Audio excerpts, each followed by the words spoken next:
Você está no canal Eu Estudo a Lição com o pastor Samuel Camilo. Hoje é domingo, dia 8 de setembro de 2024. E o tema que estudaremos na nossa lição da Escola Sabatina será Inesquecível. O texto base encontra-se em Marcos capítulo 14, versos 1 a 11, que diz assim: Faltavam apenas 2 dias para a Páscoa, para a festa dos pães sem fermento.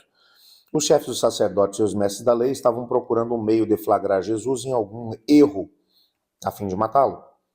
Mas diziam, não durante a festa, para que não haja tumulto entre o povo. Estando em Betânia, Jesus em Betânia, reclinado à mesa, na casa de um homem conhecido como Simão o leproso, aproximou-se dele certa mulher com um frasco de alabastro, contendo um perfume muito caro, feito de nardo puro. Ela quebrou o frasco, derramou o perfume sobre a cabeça de Jesus. Alguns dos presentes começaram a dizer uns aos outros, indignados: por que esse desperdício de perfume?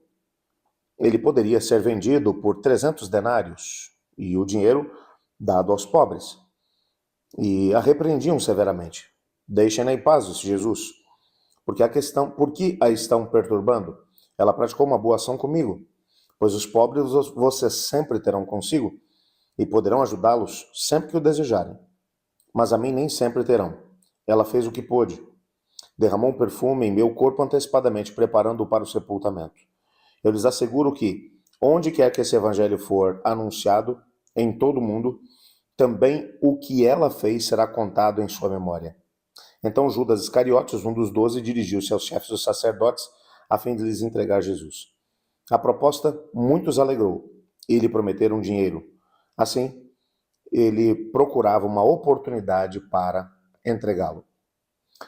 Muito provavelmente, essa reunião que teria acontecido exatamente ali pouco tempo antes da Páscoa, até porque o capítulo 14, verso 1 diz que faltavam apenas 2 dias para a Páscoa.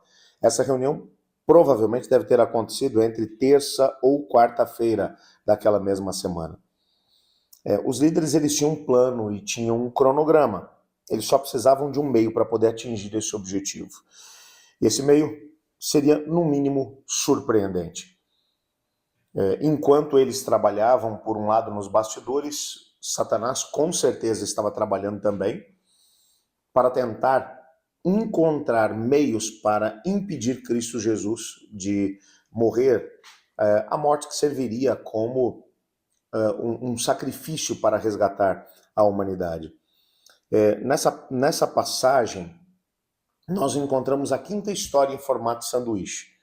Nessa história, você vai encontrar a conspiração que está acontecendo em relação a Cristo Jesus. Começa exatamente com isso. Tem uma reunião que está acontecendo na calada da noite entre os líderes religiosos e, por outro lado, enquanto essa reunião está acontecendo, eles tomam a decisão de que eles vão matar Jesus, vão ficar atentos para encontrar um meio, para encontrar uma justificativa para isso, mas não durante a festa, para que não houvesse nenhum tipo de problema. E Marcos agora vai contar uma outra história que está acontecendo agora nesse intervalo. É Jesus no jantar em Betânia, na casa de Simão o leproso. O texto está falando aqui de um momento realmente tremendo. Marcos não vai dar nome à mulher, mas ele vai mencionar que essa mulher ela vai pegar um perfume, que é um vaso que está contido num vaso de alabastro.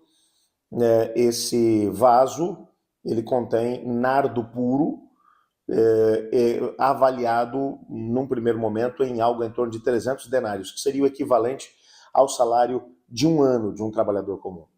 Era um perfume realmente muito caro. A discussão começa a acontecer ali durante a festa, na perspectiva de Marcos, por causa do perfume. Os discípulos começam a repreender severamente a mulher. Por que esse desperdício, esse perfume podia ter sido vendido, o dinheiro dado aos pobres? Marcos deixa nas entrelinhas o fato de que Judas era desonesto.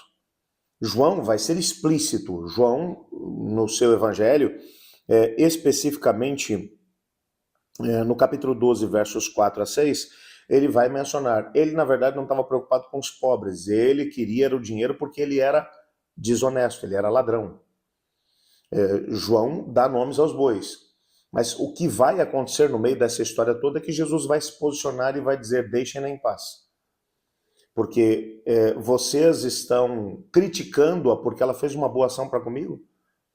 Os pobres vocês sempre terão com vocês. A mim não. Mas ela se antecipou e ungiu meu corpo para o sepultamento, que vai acontecer muito em breve. E aonde esse evangelho do reino for pregado, a história dela vai ser contada para testemunho seu. O que é interessante é que o texto também vai deixar claro que essa história foi imortalizada. E quando você olha para os 4 evangelhos, todos eles contam essa mesma história, cada um deles na sua perspectiva. Mas uma coisa é fato, Judas teve um papel preponderante nisso, e esse foi o momento da virada, porque Judas vai sair dali e ele vai até os líderes religiosos, e aqui termina a primeira história em formato de sanduíche. Os líderes estavam tramando, acontece a festa em Betânia, Jesus é ungido, Judas fica chateado com aquela postura, e ele agora vai procurar os líderes religiosos para poder tentar receber alguma coisa por entregar a Jesus, e a partir daquele momento ele começa a buscar uma oportunidade só para colocar em andamento aquilo que ele já tinha decidido. Nesse texto você encontra decisões que são tomadas por todos esses indivíduos que aqui se encontram. Os discípulos estão tendo que tomar posturas, decisões, o momento final está chegando. Jesus está tomando posturas, decisões. Os líderes religiosos estão tomando decisões. Judas está tomando decisões. A mulher está tomando também uma decisão. Quando você olha para o todo, você percebe que o pano de fundo aqui é a tomada de decisões. É impossível ficar alheio ou não se posicionar diante de Cristo Jesus. Quando você está diante dele, você é chamado a tomar uma postura, a tomar decisões. A decisão mais acertada é sempre aceitar Jesus como Senhor e Salvador. Você vê, por um lado, a atitude da mulher, que toma a decisão de seguir a Jesus, que toma a decisão de louvar a Jesus, e ela faz isso de uma forma extraordinária, empreendendo grande parte dos recursos que ela tinha para poder conseguir esse perfume caríssimo. E por outro lado você encontra Judas tentando tirar alguma coisa da parte de Jesus. Todos fazem decisões. O final das histórias é algo surpreendente. Judas vai terminar a sua história tirando a própria vida. Por outro lado, a mulher, a sua história é imortalizada no Evangelho. Nessa perspectiva, somos também chamados por Cristo para tomar posturas, decisões. Quem é Jesus para você? Espero que seja alguém tão valioso quanto o era para aquela mulher. Ore comigo. Obrigado, Pai, por tua palavra, por sabermos que o Senhor nos ama. Obrigado pelo Evangelho que nos mostra pessoas tomando decisões ao lado de Cristo. Ajuda-nos a tomarmos também as nossas.